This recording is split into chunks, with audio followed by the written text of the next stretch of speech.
When I watch a new cartoon, I'm usually pretty quick to decide whether it'll be something I would be ready to devote long periods of my time to watching, or just drop it then and there.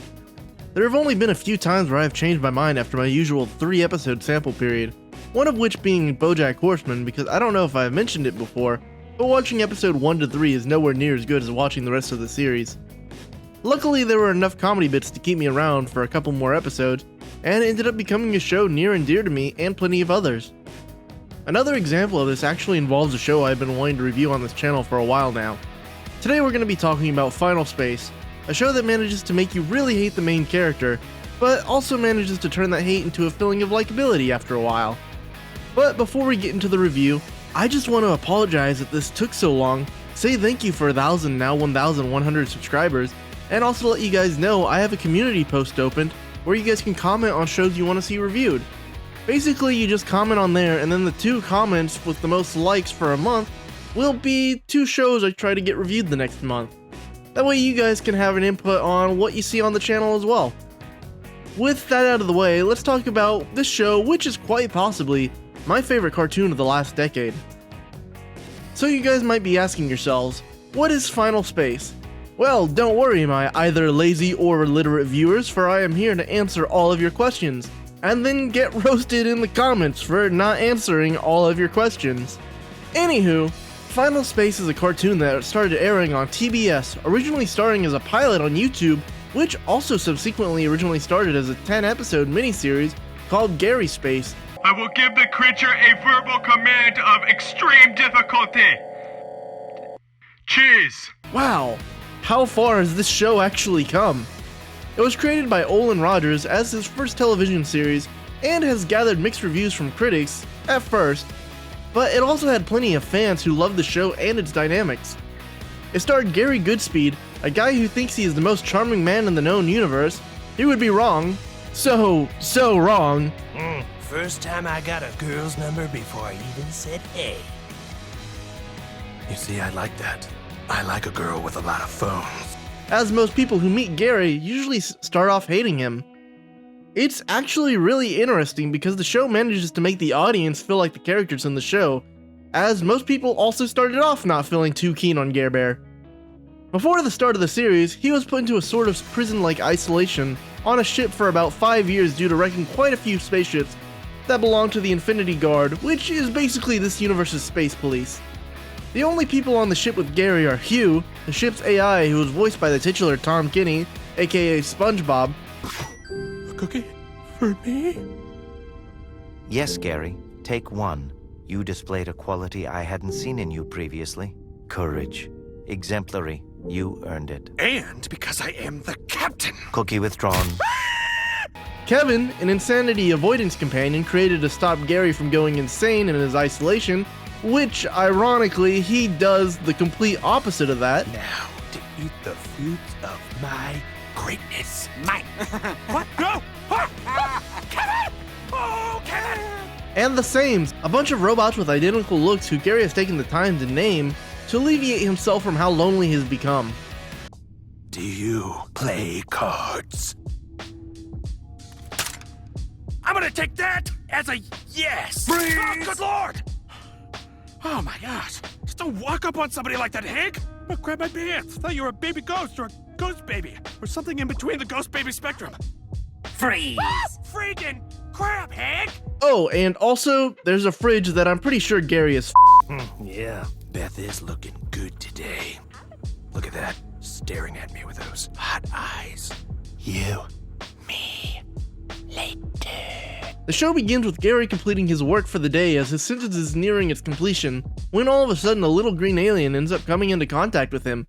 And this sets off a chain of events that irreparably changes the galaxy around Gary. This is the part of the video where I'm going to start getting into spoiler territory, so before I do, I highly recommend you all pause the video and watch Season 1 of Final Space. It'll only take you about 4 hours, but it will be worth it. Then you guys come back, watch the video, leave a like and comment for showing you such a good show, to help good old Stuffy out with the algorithm, and that's all. Basically, there's your spoiler warning, so spoilers in 3, 2, 1. Gary ends up getting attached to the alien due to a resemblance of a pet from his youth that his father John Goodspeed left him before. How do you like the name? Mooncake. Gary and Mooncake quickly become best friends, as the both of them have been alone for a long time. Then things quickly turn south though, as we learn that there are some forces chasing Mooncake due to Mooncake basically having the power to blow up planets.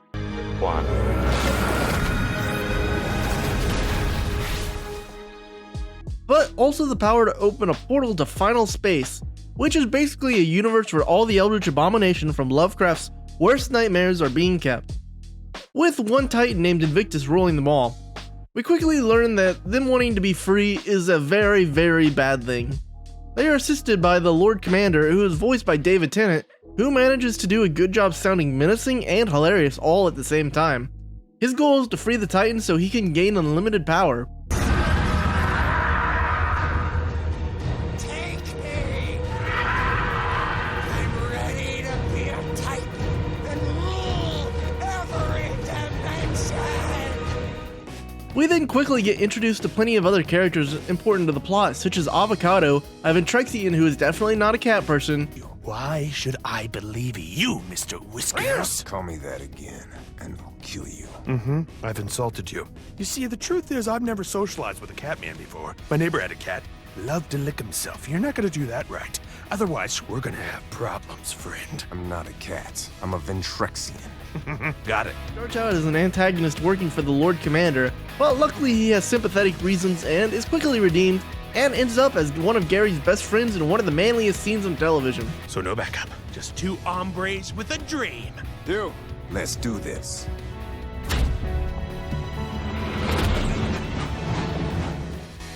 As that goes on, Quinn, the girl Gary originally got arrested trying to impress, is investigating an anomaly that the Infinity Guard seems to be ignoring the possibility of, to the point of planning on arresting her to keep the whole thing quiet.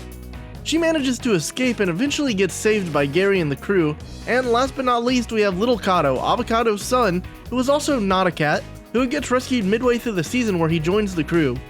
And with all of that and some minor incidents, the crew is fully assembled, at least for Season 1. Season 2 is a whole other can of worms that I'll talk about eventually. But like I said earlier, the show started out having very mixed ratings with plenty of critics not enjoying Gary's character, and I understand why, but I also believe a very important part of storytelling is context. There's a reason Gary is so annoying at first, and ultimately, he does get better.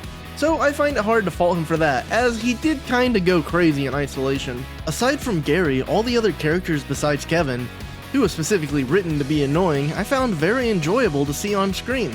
So the show has a really likable cast of characters, one of them actually being Bolo, a side character who is basically the only good Titan. The reasons I like him so much is he has a badass baritone voice, and just everything they did with his character screams cool. Let's not do that again. All progress begins with the truth. I don't even think a lot of the other shows I watch do an equally good job of making me like all of the characters. And back to Gary, the most impressive thing about them making Gary likable is they don't go for the cheap route and change Gary's character. He's still the same character from the beginning of the show. We just get some more context about his character, and we get to eventually see the same traits we used to hate in a new light as he grows on us. But what makes this show so memorable for me is it does what a lot of other shows I love manages to do. It has consequences. If something happens in an episode, it will have repercussions throughout the entire series. For example, here is another spoiler, but Avocado ends up dying in episode 6, and he stays dead mostly. Anyways, I find that consequences make a show so much more engaging, as we know there isn't a reset button. So when we go oh no, we really mean oh no. And I personally feel that adds a lot to a show's enjoyment. Its characters also all have their own motivations outside of Gary, making them all relatively equally important. So no matter which character is your favorite, they'll get some development as the series continues. I also really enjoy the humor. This series really knows how to switch between dark comedy and seriousness almost instantly.